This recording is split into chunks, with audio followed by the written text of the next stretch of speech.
Garum. Garum was the most important condiment in the Roman world and the single ingredient that appears in more Roman recipes than anything else. It was a fermented fish sauce made by layering small fish, typically anchovies, sardines, or mackerel, with large quantities of salt and leaving them to break down in the open air for weeks or months. What collected and was strained from the vats was garum, a thin, intensely savoury amber liquid with a smell powerful enough that Roman law required production facilities to be built outside city limits. The Apicius cookbook references fish sauce in 347 of its 459 recipes, in meat dishes, vegetable preparations, stews, and even some desserts. Romans used it the way we use salt today, as a baseline seasoning applied to almost everything before any other flavouring was added. The best grades were extraordinarily expensive. Pliny the Elder recorded that premium mackerel garum from Cartagena, Spain, called Garum sociorum, cost around 1,000 sestertii per gallon and a half, roughly a Roman soldier's annual salary. When eaten not straight but as a seasoning, it functioned less like rotten fish and more like a concentrated umami bomb, adding depth and salt without an overtly fishy aftertaste. Its closest modern equivalent is high-quality Southeast Asian fish sauce, though ancient garum was made with significantly less salt and fermented at higher intensity. Liquamen. Liquamen is often confused with garum, and the two terms were used interchangeably by many Roman writers, but food historians generally draw a distinction between them. While garum in its strictest sense referred to a premium sauce made specifically from fish blood and guts, primarily an elite table condiment, liquamen was the everyday cooking fish sauce that appears throughout the Apicius cookbook, and was the version used by professional cooks in kitchens across the empire. It was made from whole small fish, including sardines, herrings, anchovies, and eel, layered with salt and fermented for up to 4 months. The mixture separated into layers. The liquid strained from the top was liquamen, and the paste at the bottom was Allec. A dealer in fish sauce was called a liquaminarius, and the industry producing it was known as the liquaminarium, indicating that liquamen, not garum, was the commercial product moving through the empire's trade routes in large quantities. Archaeologists have identified fish sauce factories, called soteriae, along coastlines from Spain to North Africa to the Black Sea, all producing this product at industrial scale. It was the salt of the Roman kitchen, present in virtually every savoury preparation, and its disappearance after the fall of the Western Empire reshaped European cooking so fundamentally that medieval food looks almost nothing like Roman food. Allec. Allec was the fish paste left behind after liquamen was strained from the fermentation vats, the thick, dense residue of bones, flesh fragments, and fermented fish solids that didn't dissolve into liquid. Cato the Elder mentions it as far back as the 2nd century BC, originally in the context of food for rural workers when olive supplies ran low. In its early history, Allec was considered a low-status food, given to slaves and the poor as a cheaper alternative to proper fish sauce. But Pliny the Elder, writing in the 1st century AD, documented a remarkable status reversal.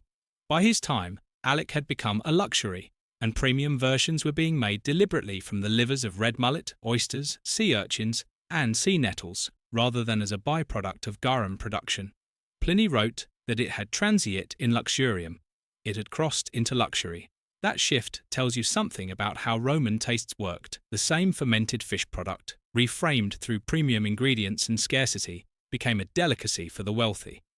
The closest modern equivalent is the Filipino condiment bagoong, a fermented fish or shrimp paste used in remarkably similar ways as a flavouring agent, a condiment at the table, and an ingredient worked into cooked dishes.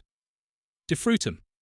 Defrutum was a grape must reduction, unfermented grape juice boiled down slowly over a fire until it concentrated into a thick, dark, intensely sweet syrup. Cato the Elder gives directions for making it as early as 160 BC, and Columella, writing in the 1st century AD, specifies it should be reduced to 1/3 of its original volume, sometimes with quinces or figs added during the cooking process to deepen the flavour. Apicius used defrutum in nearly 1/5 of his sauce recipes, adding it to meat dishes, preserves, and complex compound sauces to contribute sweetness, colour, and body. The reduction process concentrated the natural sugars of the grape must into something closer to a modern balsamic glaze, dark, viscous, with a rich fruity sweetness and a faint tartness underneath. It paired particularly well with garum, since the sweetness of the reduction balanced the salt and fermented intensity of the fish sauce.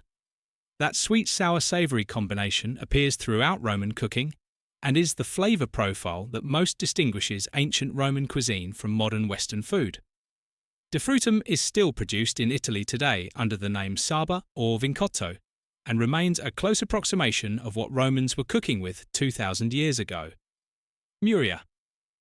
Muria was fish brine, the salt-saturated liquid that leached out of fish in the early stages of the salting and preservation process, before full fermentation had taken place.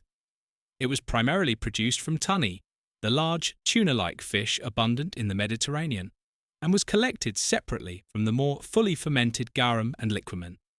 Ancient sources describe it as less pungent than garum, with a saltier and more straightforwardly briny character, rather than the deep fermented complexity of the fully aged sauces.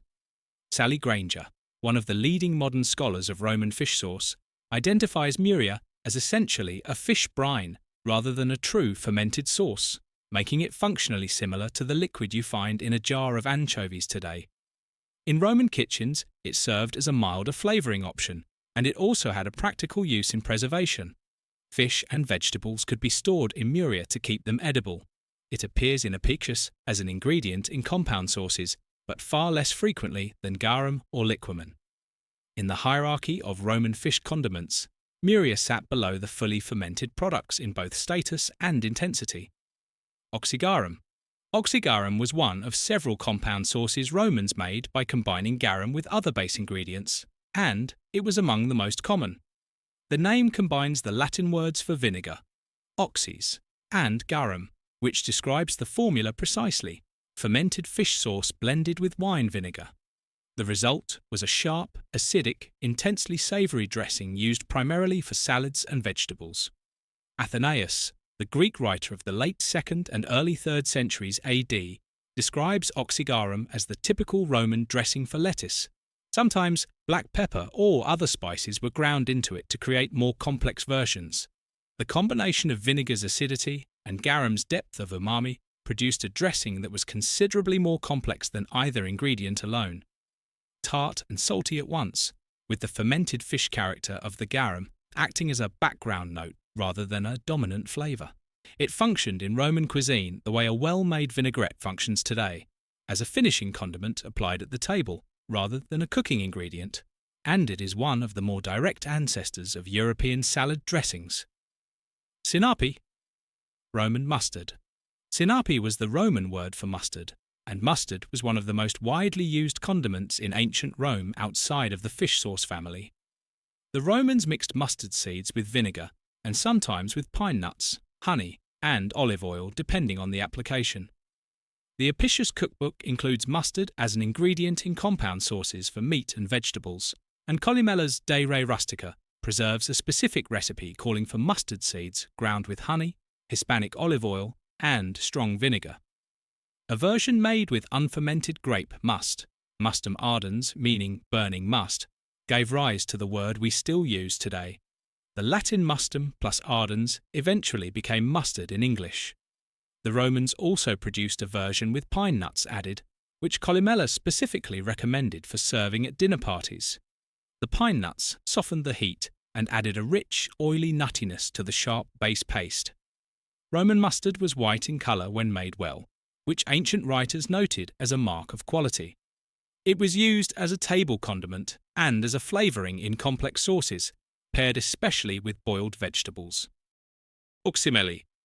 Oxymeli was a sauce and condiment made from honey and vinegar, two ingredients that appear together throughout Roman cooking, but in this case combined as a standalone preparation. The name comes from the Greek words for acid and honey, and the formula is exactly that: honey dissolved into wine vinegar, creating a liquid that was simultaneously sweet and sharp.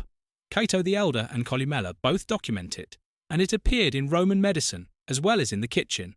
Physicians recommended it for digestive complaints and as a remedy for coughs. In culinary use, Oxymeli functioned as a finishing sauce for roasted meats and as a component in more complex compound preparations. The balance between the sweetness of the honey and the acidity of the vinegar created a flavour profile that prepared the palate for what came next, and Romans used it at the start of meals as well as throughout. Its medicinal and culinary uses overlapping in this way is characteristic of Roman food culture more broadly, where the boundary between seasoning and medicine was often indistinct. The sauce survives in pharmacological literature long after Rome fell. Renaissance-era pharmacopoeias still list it, even though its culinary role had largely disappeared. If you like this video, don't forget to like and subscribe. It will help the channel grow. Stay tuned for more videos like this. Thanks for watching.